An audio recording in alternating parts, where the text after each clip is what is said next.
സിക്കിമിൽ തുരങ്കം തകർന്നു കാണാതായ മലയാളിയുടെ മൃതദേഹം കണ്ടെത്തി. കോട്ടയം സ്വദേശി അനീഷ് മോഹനാണ് മരിച്ചത്. ബന്ധുക്കളെത്തി മൃതദേഹം തിരിച്ചറിഞ്ഞു. NHPCയിൽ ജിയോളജി സീനിയർ മാനേജറാണ് അനീഷ്. തുരങ്കം തകർന്നു കാണാതായ 20 പേരുടെ മൃതദേഹങ്ങൾ കണ്ടെടുത്തു. സിക്കിമിലെ ജലവൈദ്യുത തുരങ്കം തകർന്ന് കാണാതായ കോട്ടയം പാമ്പാടി സ്വദേശി അനീഷ് മോഹന്റെ മൃതദേഹം ഇന്നലെ രാത്രി 11:30 കണ്ടെത്തുന്നത്.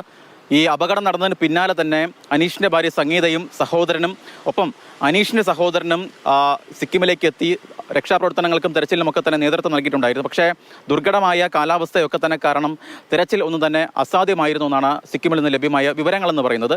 ഇന്നലെ രാത്രി 11:30 അനീഷിന്റെ മൃതദേഹം കണ്ടെത്തുകയായിരുന്നു.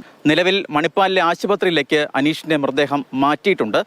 ഇൻക്വസ്റ്റും പോസ്റ്റ്മോർട്ടം ഉൾപ്പെടെയുള്ള നടപടികൾ പൂർത്തിയാക്കിയ ശേഷം കോട്ടയത്തേക്ക് കൊണ്ടുവരും എന്നാണ് നിലവിൽ ബന്ധുക്കൾക്ക് ലഭ്യമായിരിക്കുന്ന വിവരം.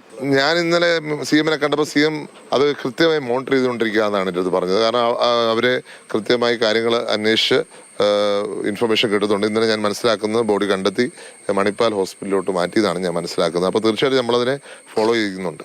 നാഷണൽ ഹൈഡ്രോ പവർ കോർപ്പറേഷൻ്റെ സിക്കിമിലെ യൂണിറ്റ് മാനേജറും ജിയോളജിസ്റ്റുമാണ് അനീഷ്.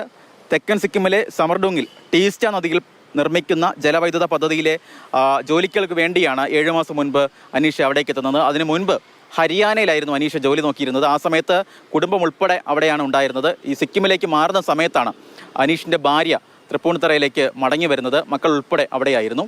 തുരങ്കത്തിനായി പാറ തുറന്നപ്പോൾ പാറയ്ക്കുള്ളിലെ പ്രകൃതിദത്ത മീഥൈൻ വാതകം ചോർന്നത് മൂലമുള്ള സ്ഫോടനത്തിലാണ് ഈ തുരങ്കം തകർന്നത് എന്നതാണ് സിക്കിമിൽ നിന്ന് ലഭ്യമാകുന്ന വിവരം. ഇന്ന് രാവിലെ അവിടെ ഇൻക്വസ്റ്റും പോസ്റ്റ്മോർട്ടം നടപടികളും പൂർത്തീകരിച്ചതിന് ശേഷം മൃതദേഹം ഡൽഹിയിലേക്ക് വരും. ഡൽഹിയിൽ നിന്നും നെടുമ്പാശ്ശേരി വിമാനത്താവളത്തിലെത്തിക്കും. അവിടെ നിന്ന് വെള്ളൂരുള്ള വീട്ടിലേക്ക് എത്തിക്കും എന്നുള്ളതാണ് അറിവായിട്ടുള്ളത്. കോട്ടയം നാട്ടകം ഗവൺമെൻറ് കോളേജിലെ വിദ്യാർത്ഥിയായിരുന്നു അനീഷ്. നാട്ടുകാർക്കൊക്കെ തന്നെ ഏറെ പ്രിയപ്പെട്ടവൻ. ഈ ഓണത്തിന് നാട്ടിലേക്ക് എത്തും എന്ന തരത്തിലുള്ള സൂചനകളൊക്കെ തന്നെ കുടുംബാംഗങ്ങളെയൊക്കെ തന്നെ അറിയിച്ചിട്ടുണ്ടായിരുന്നു. അപ്പോഴാണ് അതിനിടയിലാണ് ഇത്തരത്തിൽ വിയോഗ വാർത്ത അവരിലേക്ക് എത്തുന്നത്. പാമ്പാടിയിൽ നിന്ന് ഷിനോദ് ടി, മാതൃഭൂമി ന്യൂസ്.